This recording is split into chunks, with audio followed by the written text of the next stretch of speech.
Most crimes quietly fade into police files, but every once in a while, a tragedy happens that changes a country forever.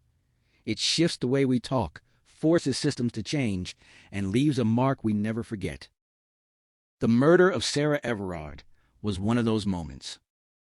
What began as the disappearance of a young woman walking home through the streets of South London in March 2021 rapidly evolved into one of the most significant criminal investigations in modern British history. It was a case that exposed difficult questions about public safety, trust in authority, and the responsibilities carried by those sworn to protect the public.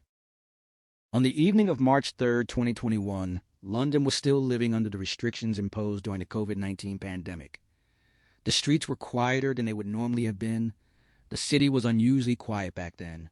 Businesses were closing early, the streets were empty, and everyone was used to just staying in. It was on one of these still, eerie nights that 33-year-old Sarah Everard set off on what should have been a completely normal, safe walk home. Sarah had spent the evening visiting a friend in the Clapham area of South London. After saying goodbye shortly after 9 o'clock, she began the familiar walk toward her apartment in Brixton. The route was neither isolated nor unfamiliar. It followed residential roads, past illuminated streets, and included sections covered by security cameras. Friends and family had every reason to believe she would arrive home safely. As she walked, Sarah remained in contact with her boyfriend through her mobile phone. Records later confirmed that the conversation ended at approximately 9:28 p.m., providing investigators with one of the final confirmed points in her timeline. When that call ended, the digital trace of her perfectly normal night slowly faded away. When Sarah failed to arrive home, concern quickly turned into alarm. Family members and friends attempted to contact her repeatedly, but their calls went unanswered. By the following day, she had been officially reported missing, triggering a large-scale response from the Metropolitan Police. Missing person investigations often begin with uncertainty. Adults disappear for many different reasons, and many are located safely within hours.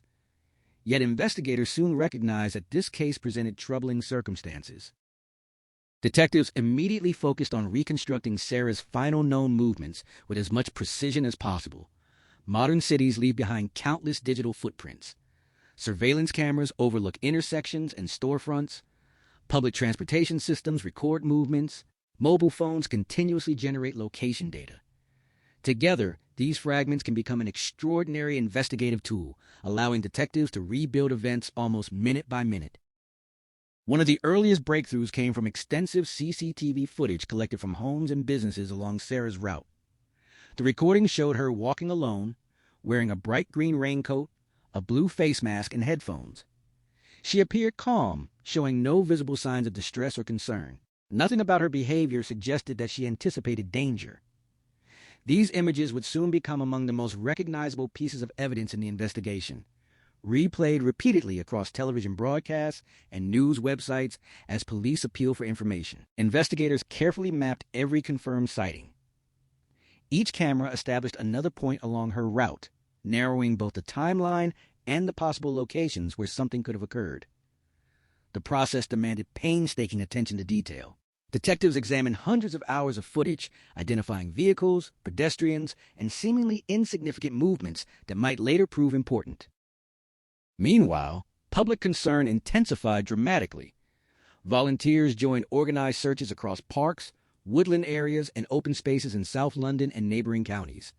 Posters displaying Sarah's photograph appeared throughout the city. Social media amplified appeals for information, and national news organizations devoted extensive coverage to the search. Thousands followed every development, hoping for evidence that she might still be found alive. As investigators expanded their search, they also began examining Sarah's mobile phone activity. The device stopped transmitting location data shortly after her disappearance, a detail that immediately attracted attention. Financial records, transport data, and communication logs were analyzed in an effort to determine whether any further movements could be confirmed. Each source added another piece to an increasingly complex puzzle. At the same time, detectives widened their review of surveillance footage beyond Sarah's immediate route. They searched for any vehicle or individual whose movements appeared unusual or coincided repeatedly with her known path. Such analysis often requires comparing thousands of separate recordings collected from numerous private and public cameras. Patterns that seem meaningless in isolation can become highly significant when viewed collectively. Within days, investigators identified a white Vauxhall Astra appearing in multiple areas relevant to the inquiry. Initially, it was simply one of countless vehicles captured on camera that evening. However, as more footage was reviewed, detectives noticed that its movements aligned with crucial moments in Sarah's final known journey. This emerging pattern prompted investigators to examine the vehicle more closely. Vehicle registration records led detectives to a serving officer with London's Metropolitan Police. The discovery fundamentally changed the direction of the investigation. Police officers routinely possess powers and responsibilities unavailable to ordinary citizens. They are expected to uphold the law, protect vulnerable people, and maintain public trust. The possibility that a serving officer might be connected to the disappearance of a missing woman represented an extraordinary development. As investigators gathered additional evidence, searches were conducted at multiple locations connected to the suspect.